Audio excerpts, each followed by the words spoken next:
This is Jamie Drummond for Good Food Revolution. I'm here with Devil's Lair senior winemaker, Oliver Crawford. How are you today, sir? Very well, thank you. Tell me a little bit about what you are doing down here at Devil's Lair. Well, at Devil's Lair, we're doing some pretty exciting things. Firstly, we've got the Dance of the Devil range, which is what I'm calling the Winemakers Playground. It's where we take traditional varieties and do something different with them, or blend them with lesser known varieties to make some interesting styles. And which lesser known varietals are you playing about with right now? Well, in this case, Chenin Blanc, which is a lesser known varietal in Australia, we're blending with Sauvignon Blanc, and we're actually making that Chenin Blanc on lees in oak, very much in a Vouvray style, and blending it with Sauvignon Blanc to make a quite an interesting style of wine. And then with the red, we're using Tempranillo, which is incredibly hard to source out of Margaret River. But Margaret River is a great region to grow Tempranillo, and we're blending that with Shiraz, and we're leaving those wines on lees for quite some time to add some complexity and some difference to those wines, and obviously mouthfeel. And what other wines do you make down here? We've just been tasting the Fifth Leg. What's the concept behind the Fifth Leg range? So the Fifth Leg range is all about fun and interesting and quirky. It's serious about wine without being too serious. You sit back and enjoy it and not think too hard about it. We have two whites, a Chardonnay and also a Sauvignon Blanc blend.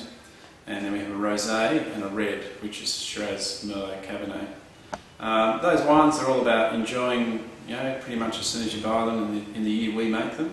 And they're about having fun and not being too serious.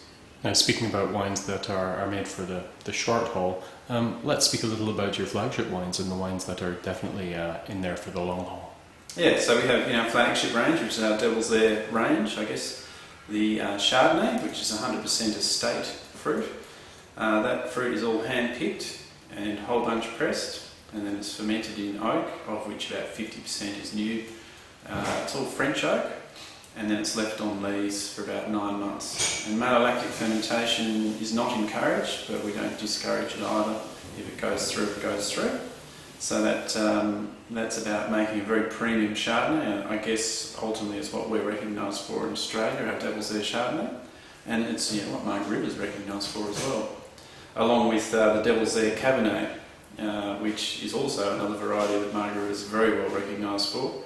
What we're doing here is, instead of making that as an estate wine, we're actually sourcing fruit from northern Margaret River in a region called Williabruck, which is quite a famous region within winemaking circles at least, and we're making that wine in a very traditional sense, trying to get some lovely depth of flavour, going for 100% new oak in that, French oak as well, but once again vintage dependent. And that wine is matured for 18 months in oak and then a further 12 months in bottle before it's released. And today we're trying the 2008. Previous to your employment with Devil's Lair, you have made wine with fruit from many other sources in Australia. What can you tell me about what makes the fruit from Margaret River so special? Yeah, Margaret River is quite a unique area in the sense that, if we talk about Chardonnay for starters, Chardonnay we know is a very diverse style, but it is very well suited to cool climate regions. Tasmania is a great example, Adelaide Hills, Tumbarumba in New South Wales. So Margaret River is a little bit of an anomaly in a sense. However, it's the influence of the sea here that allows those cooler nights and those less fluctuations in temperature, which we naturally get very good acidity. So what we do with Chardonnay and Margaret River is, in a sense, we almost tone back the flavour a bit and let the fruit do the talking and the winemaking do less of the talking, to make quite a very complex wine out of the fruit, not necessarily out of the winemaking, versus other areas in Australia where it's probably add a little bit more winemaking. You were mentioning that if one were to allow 100% wild ferment, it would almost be a little bit too much with Margaret River fruit, something I found quite interesting. Yeah, I think the risk is, with wild fermentation, the risk is that you get too much mouthfeel, too much flavour, and you lose your structure. And there are ways of balancing that out. If you can whole bunch press all of your fruit so you get the full extraction, you get some phenolics to hold that flavour, by all means it's worth doing. But you do have to be very careful And one of the things that I've found is that wild fermentation can blow a wine out and be too bold from this region. From my limited understanding of the various soil types that one finds in Margaret River, it really does look like a patchwork of varying soil types. How would you describe it in a nutshell, Margaret River soils? Wow, in a nutshell, diverse. There are, I mean, to me the soils that I prefer from what I've seen in my limited time here are the sandy loams that are sitting on a nice bed of gravel, so that the roots seem to get down there and really speak the terroir. The lesser soils are the straight sands in Margaret River. There are some where you've got reds in particular sitting on sand with nothing else to really get their feet into, so you don't get as much flavour. But definitely those, as long as you've got some of that gravel loam in there, you're on a winner.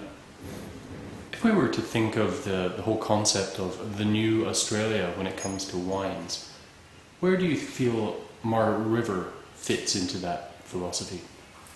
I think in terms of Australia and where Australia's sitting internationally at the moment, I would say Margaret River's at the forefront, and it's at the forefront because the benefits we've got as a relatively young industry in comparison to the rest of Australia. We have the ability to change. We've got a very young winemaking crew. The soil types and the region will be able to match some of these newer varieties coming on stream. And because we've got so much area that is yet to be planted, we can actually go in and throw new varieties in very fast and adapt very easily. The other thing I think is that the winemakers in general, out of Western Australia in particular, but Margaret River, are willing to try a lot more different things and more diverse things. Whereas in the more traditional regions, say the Barossa, there's a bit of a set routine on how to make Shiraz. And that's our advantage. We don't have that routine because we're not old enough to do that. Well, Oliver Crawford, thank you very much for joining us at Good Food Revolution today. We hope to catch up with you at some point back in Toronto. Pleasure.